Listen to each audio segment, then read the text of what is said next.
দেশ চালাইবে কথা কয় কি কয় না। এই হুজুররা দেশ চালাইছে, দেশের টাকা চুরি করে নেয়। হুজুররা দেশ চালাইছে, রডের বদলে বাস দেয় না। হুজুররা দেশ চালাইছে, দেশের ভিতরে ফেসিজম প্রতিষ্ঠা হয়নি। হুজুররা দেশ চালাইছে, দেশের ভিতরে শান্তি, সম্প্রীতি, মায়া, মহব্বত, উন্নতি, অগ্রগতি ছিল। মানুষকে মুক্তিযুদ্ধের চেতনার নামে বিভক্ত করা হয়নি। হুজুররা দেশ চালাইছে, এদেশে কোনো ভিন্ন ধর্মাবলম্বীদের উপর জুলুম নির্যাতন করা হয়নি। আমরা যদি জুলুম করতাম, এই ভারত উপমহাদেশে আমরা 800 বছর শাসন করেছি না? কথা কয় না, কয়শো বছর? তা আমরা জোর করলে আকাডা মালায়ম পাওয়া যাইত, যাইতো বলেন, যাইতো, পাওয়া যাইতো না তো, সব মুসলমান করে হারাইতাম। তাহলে বোঝা গেল এদেশে এখনো ভারত উপমহাদেশে মুসলমানদের চেয়ে হিন্দুদের সংখ্যা বেশি। এর দ্বারা বোঝা যায় মুসলমানরা উদার ছিল। এই শিক্ষা আমাদের কোরআন দিয়েছে, এই শিক্ষা নবীর সুন্নাহ দিয়েছে। আমাদের নবী শিখাইছে শান্তি কাকে বলে, ভালোবাসা কাকে বলে, সম্প্রীতি কাকে বলে, সহাবস্থান কাকে বলে, হিংসা, বিদ্বেষ, মারামারি, কাটাকাটি ইসলাম শিখায়। আবার মনে করেন না হাজারি দানার তসবি নিয়া সবলা সবলা জপা এটাই ইসলাম। গরমে নরমে মিল্লা ইসলাম। কথাটা নবীর বক্তব্য, আনাদ্দাহুকে আমি মুচকি হাসি, আনাল কত্তাল আমি আবার কাফেরদেরকে হত্যাও করি। তাইলে বোঝা গেল শুধু গরমে ইসলাম না, আবার শুধু নরমে ইসলাম না, নরমে গরমে মিলে। এখন কাদের সাথে গরম, কাদের সাথে নরম, আল্লাহ পাক রব্বুল আলামিন আমাদেরকে একদম ফয়সালা দিয়ে দিয়েছেন। মুহাম্মাদুর রাসূলুল্লাহ ওয়াল্লাযীনা মাহু আশিদ্দাউ আলাল কুফফার, কোন কাফের মুশরিকদের সাথে আপোষ হবে না। এই আপোষহীনতার শিক্ষা আমাদেরকে ইসলাম দিয়েছে। আর নিজেকে ভিতরে রুহামাউ বাইনাহুম, নিজেদের ভিতরে নরম। তা আপনারা মনে করছেন গেল নরমের বয়ান এটা ইসলাম? কে কইল? কে কইল? মক্কি জীবন নরম জীবন, আর মদনীর জীবন আল্লাহ বলে দিয়েছেন জাহিদুল কুফার ওয়াল মুনাফিকিন, লড়াই হবে কাফেরদের সাথে, লড়াই হবে মুনাফিকদের সাথে, লড়াই হবে মুরতাদদের সাথে, লড়াই হবে জিন্দিকদের সাথে, লড়াই হবে জালেম অত্যাচারী সিস্টেমের সাথে, লড়াই হবে এবং তাদের উপর প্রচন্ড আঘাত করতে হবে। এই শিক্ষা ইসলাম আমাদের শিখিয়েছে। আপনি খানকা শরীফ কইরা হাজারি দানা তসবিহ নিয়ে খালি নরম ওয়াজ করবেন, এটা ইসলাম না। শুধু এটাই কি না বলেন, নরমে ইসলাম, গরমে ইসলাম। মিয়া ভাইয়া করছেন নরমে ইসলাম বলেন, গরমে ইসলাম। এখন আপনারা মনে করেন হুজুররা দেশ চালাইতে চাইব না। আমরা যখন দেশ চালাইছি তখন দেশের এই 160 কোটি না 61 বিলিয়ন টাকা এই দেশ থেকে পাচার হয়। চোর জন্ম নেয় নাই, চোর জন্ম নেয় নাই। এদেশের প্রজন্ম নতুন, আমাদের আধুনিক নতুন প্রজন্ম যারা আছে সচেতন।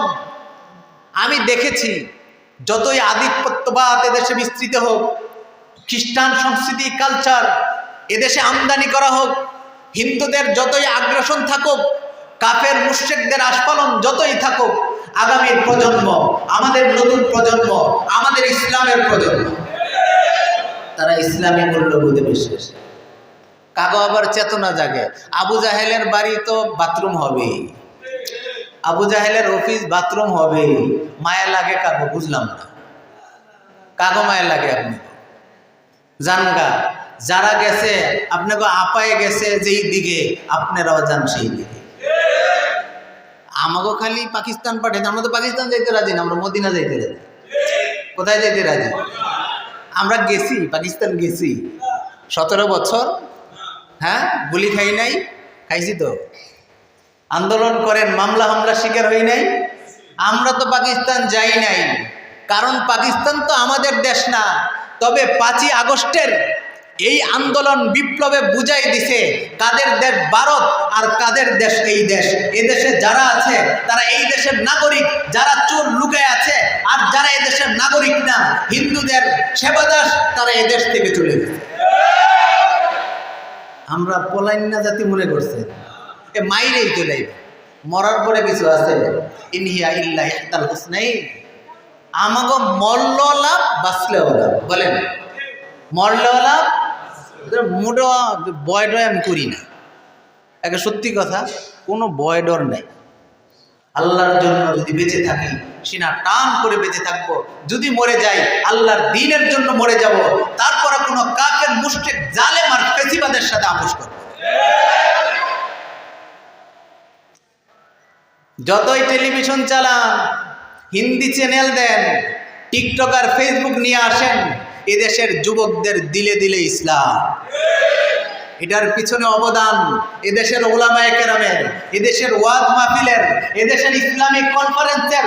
আগামী প্রজন্ম ইসলামের প্রজন্ম, আগামীর বাংলাদেশ ইসলামের বাংলাদেশ। দেখলাম তো কম না, ৭১ থেকে নিয়ে এই ২৪ পর্যন্ত শেখ মুজিবের শাসনামলও দেখছি, জিয়াউর রহমানের শাসনামল দেখছি, তন্ত্রমন্ত্র দেখছি, সমাজতন্ত্র দেখছি। শুধু একটা জিনিস দেখা বাকি আছে, সেটা হলো ইসলামী খেলাফত। এই দেশের মানুষের উচিত সামনের ভবিষ্যৎ যখন এদেশের নেতৃত্ব যারা আসবে তারা যেন ইসলামী ব্যক্তিত্ব হয়, এদেশে যেন ইসলামী খেলাফত প্রতিষ্ঠা হয়। নাই দুর্নীতি রোধ হবে না, দুর্নীতি রোধ হবে না, সম্ভব না। কোন শিক্ষা দিয়ে দুর্নীতি আনবেন? সবার জন্য সব শিক্ষা না। থানভী রহমতুল্লাহ আলাই এই শিক্ষার কথা কই, এই ঘটনা লেখছে, বুঝছেন? আপনারা জানেন ঘটনা। ওই যে এক গ্রামে আসছিল এক বুদ্ধিজীবী, মানে সবটির মাথার ভিতরে গোবর, এখন বুদ্ধিজীবী একজন। এখন ঘটনাক্রমে ওই গ্রামের এক লোক কুয়ায় পড়ে গেছে। কোথায় বলেন? কুয়ায়। এখন কুয়াতে মানুষ উঠাবে কিভাবে? মাথায় কাজ করতেছেন, ভাই কিরা ও তো বুদ্ধিজীবী, ওর কাছ থেকে আইডিয়া নেই। ওকে তো বেড়া তারা বলদ নেই, নিচের তো রশি দিবি, ওরে ধরতে কবি, টান দিবি, উঠে যাবে। এখন বুদ্ধি অ্যাপ্লাই করছে, কুয়াতে রশি ফেলছে, যে পড়ে গেছে ধরছে, সবাই মিল্লা টানছে, উঠে গেছে। বুদ্ধি ফলপ্রসূ হয়েছে কি হয় নাই? আর কয়দিন পরে এক লোক এক গাছে উঠে এখন আর নামতে পারে না। আমার মতো ছোটবেলা আমার মনে আছে নারকেল গাছে উঠছি আমি নিজে, বল পারতে, ক্রিকেট খেলি, এখন তার নামতে পারি না, প্র্যাকটিস নাই তো। এখন মনে করেন গাছে উঠছে, আটকে গেছে, এখন তো নামতে পারে না। সবাই দৌড়ে গেছে, আমাকে বুদ্ধিজীবী কই, গাছে লোক আটকায় গেছে, কি করা? এবারে তোকে মাথায় কি গো, উপর থেকে রশি দিবি, আরে কোমরে বাঁধ দিতে কবি, নিচের তে টান দিবি, গাছের তে নেমে যাবে। যেমন বুদ্ধি এমন কাজ, যেমন বুদ্ধি এমন কাজ। উপরের তে রশি দিছে, কোমরে বাঁধ দিছে, নিচের তে সবাই হেয়ে হয়ে টান দিছে, গাছের তে নামে নাই। বলেন নামে নাই? নামছে কি নামে নাই? এখন জিন্দা আছে না মুর্দা? মনে রাখবেন, এদেশে ইহুদিবাদ, খ্রিস্টবাদ, সমাজতন্ত্র, হিন্দুত্ববাদ, চায়নাবাদ, মাওসেতুবাদ, গণতন্ত্র নিয়ে আসবেন। তাদের আদর্শ চিন্তা চেতনা জ্ঞান দিয়ে এদেশের উন্নতি সাধন সম্ভব না। এদেশকে ডেট করে দেওয়া হয়েছে। এদেশের উন্নতি, অগ্রগতি, অর্থনীতি, রাজনীতি সব কিছুর সমাধান এবং সমৃদ্ধি একমাত্র ইসলাম এবং ইসলামী জ্ঞানের। কোথায় যান? আল্লাহর কোরআন কি ভুল? বলেন ভুল? তাহলে যান কোথায়? ওপারে আমাদের কোনো প্রভু নাই, দেশ নাই, প্রভু নাই, দেশ নাই। জাগো দেশ, জাগো প্রভু, তারা যার যার জায়গায় গেছে। কেউ গেছে জামাইয়ের কাছে, আর কেউ গেছে দুলাভাইয়ের কাছে, আবার কেউ খালা খালুর কাছে যাইতে গেছে। বলেন ঘটনা। আমাকেও সব যা আছে, বাপ মা দাদা দাদি কোন জায়গায় বলে? আমরা যদি যাই, পাঠাই দেওয়ার কোনো রকমের ব্যবস্থা হয়, তাহলে আমরা মদিনা চলে যাব। কোথায় বলে? আমরা একজনের দালালি করি, মনে রাখবেন। আমরা আওয়ামী লীগেরও দালালি করি না, বিএনপিরও দালালি করি না, কোনো তন্ত্র মন্ত্রের দালালি করি না। আমরা গোলামি আর দালালি করি একমাত্র মদিনাওয়ালা। এবং আমাদের সাহসের বাতিঘর এইটা। সাহসের বাতিঘর কি? এইটা। কোন শিক্ষা দিয়ে দেশের উন্নতি অগ্রগতি সাধন করতে চান? পসিবল না, লিখে দিব। আল্লাহ লিখে দিছেন, কদ আফলাহাল মুমিনুন, ইমানের ভিতরে সফলতা। মনে রাখবেন, কোন জাগতিক শিক্ষা, ইউরোপিয়ান শিক্ষা, কোন হিন্দুত্ববাদী শিক্ষা, বস্তুবাদীর শিক্ষার ভিতরে এই মুসলমানের উন্নতি অগ্রগতি নেই। বুঝেন না? কোথায় টোথায় গেলেন? কোথায় আমাদের উন্নতি অগ্রগতি বলেন, বুঝা বলবেন। ইসলামী শিক্ষায় কোথায় বলেন? দেখেন আমাকে ওই যে আমি কইতে চাইছিলাম ৭১-এর আগে ১৯০ বছর ব্রিটিশ বিরোধী আন্দোলন করছে কি আকাডারা, যে আমাকে আওয়ামী লীগের নেতারা, শেখ মুজিবুর রহমান, জিয়াউর রহমান তো ছিলই না, কারা করছে জানেন না, এই ইতিহাস তো জানেন না। কারণ আমরা নাই, ওলামায়ে কেরাম নাই। এই আজাদির আন্দোলনে ভারত উপমহাদেশে ব্রিটিশদের থেকে ৯২,০০০ মানুষ শহীদ হন, এর ভিতরে ৬২,০০০ মুসলমান। তারা মুসলমানরা, তারা ওলামায়ে কেরাম। আমরা হাজী আমদাদুল্লাহ মুহাজিরে মক্কির উত্তরসূরি, আমরা রশিদ আহমদ গাঙ্গুহির উত্তরসূরি, আমরা কাসেম নানতুবির উত্তরসূরি, আমরা শাইখুল হিন্দ মাহমুদ হাসান দেওবন্দির উত্তরসূরি, আমরা হুসাইন আহমদ মাদানির উত্তরসূরি, আমরা হাফিজ হুজুরের উত্তরসূরি, আমরা মুফতি আমিনের উত্তরসূরি, আমরা আহমদ শফি জুনায়েদ বাবু নগরের উত্তরসূরি। আমরা যাদের উত্তরসূরি তারা আপোষ করে নাই, আমরাও আপোষ করব না। হাফিজ হুজুরের একটা কথা কই, বটগাছ মার্কা তো দালালরা বেচা পচাইলেছে। মিনার মার্কার বটগাছ মারতা, আমি মাঝখানে কইতাম থুতু দিলে কম হয়, প্রস্তাব করলেও কমে যায়। দালালি করছে তো একদল লোক আছে, কুলাঙ্গার, জাতীয় বেঈমান। কি বলেন? জাতীয় বেঈমান। দাদন খাওয়া আলেম, মুখোশ উন্মোচন হয়েছে কি হয়নি, লাঞ্ছিত হয়েছে কি হয়নি? হ্যাঁ, পায়ের নিচে বৈশা যাওয়া লাগে, এর চেয়ে লজ্জার দুনিয়াতে আর কিছু নেই। আমি আমার মতো কার পক্ষে গেল, কার পছন্দ হইল, এটা আমার যেটা ভালো মনে আমি কুয়ালে। তো এর সাথে এখন মনে রাখবেন, এই জায়গায় ভারতের সেবাদার দল এক সরাসরি হলো আওয়ামী লীগ। বাংলাদেশের কোনো রাজনৈতিক দল আওয়ামী লীগ না। আর গোপনে গোপনে ভারতের সেবাদার দল ছিল আমাকে চাচা আছে না, এরশাদ চাচা, ওনার দল। কোন দল? আপনারা বুঝেন নেই মনে হয়। একটা হলো ওপেন আর একটা হলো সাইলেন্ট। এখন চাচায় যখন দেশ চালায় তখন ভারতের ভিতরে নতুন পররাষ্ট্রমন্ত্রী। তা হাফিজ হুজুর ৯৬ বছর বয়স। আমি শুনছি যাদের মুখে, আলেমদের মুখে শুনছি, আমি তো দেখি নাই। হাফিজ হুজুর বলছিলেন এরশাদ সাহেবকে, আপনি ভয় পায় কেন? ভারতের সাথে আপনার পররাষ্ট্র কেন? যদি না পারেন আমাকে দিয়ে দেন, আপনাকে কথা দিলাম ৬ মাসের ভিতরে বাংলাদেশের মুসলমানরা দিল্লি জয় করবে। ভারত এই বাংলাদেশকে দখল করার স্বপ্ন দেখেন। আপনারা একটা ইতিহাস মনে রাখবেন, আলেকজান্ডার এই জুলকারনাইন এই বাংলাদেশে আক্রমণ করার সাহস পায় নাই। এই আকাদা মালায়ানের গোষ্ঠী আর হিন্দুত্ববাদী শক্তি বাংলাদেশের মুসলমানদের উপর আক্রমণ করবে, এত বড় দুঃসাহস পৃথিবীর কোনো কাফের বেঈমান। আল্লাহকে সাক্ষী রেখে বলে দেয়, ভারত যদি বাংলাদেশে আক্রমণ করে, দেখবেন এদেশের গাছে গাছে, তার খাম্বায়, রাস্তায় রাস্তায় প্রত্যেকটা মালায়ন এবং তাদের দোসরদের লাশ জ্বলবে। এদেশের ইসলাম মুসলমানদেরকে কেউ দাবায় রাখতে পারবে না। আমরা জাতি গঠন করি, আমরা রাষ্ট্র ইনশাআল্লাহ গঠন করব, আল্লাহ তৌফিক দিন। এখন আমাদের সমসাময়িক শিক্ষা কি আর বাস্তবিক প্রতিফলন কি? শিক্ষা কমিশন ৭২-এর বলেন, আরও যা বলেন, আমাকে জাফর ইকবাল সার, কুরবানির সার আইরা, জাফর ইকবাল মোজবিজ্ঞানী এখন পলাইছে, গর্তের মুক্তিযোদ্ধা। কিসের মুক্তিযোদ্ধা? সব নদীতে সিরা জোদা টিকে রাখবেন, সিরা জোদা আছে না নদীর পারে, সব পুরায় রাখবেন। যখন শুকবেন, এই দালালকে ধরা পাইছে, সারা বাংলাদেশের সব সিরা জোদার মালা তার জন্য নিয়ে যাবে। এটা বাইতুল মুকাররমের দক্ষিণ গেটে বাঁশ দিয়ে টানাই দিতে হবে। মানুষ বুঝবে জাতীয় কুলঙ্গার আবু রোগালকে যেভাবে পাথর নিক্ষেপ করা হয়েছে, এ ধরনের জাতীয় বেঈমানদেরকে বাংলাদেশে পাথর নিক্ষেপ করা।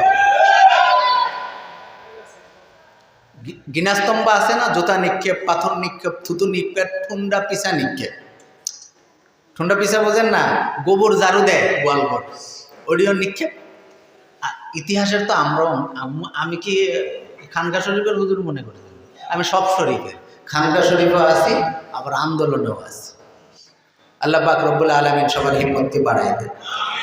এখন এ শিক্ষা কমিশন করছিল না, শরীফার গল্প, পর্দার বিরুদ্ধে কুৎসা, লেসি, ওই যে সেই ডারউইনের বিবর্তনবাদ মনে আছে কি নাই?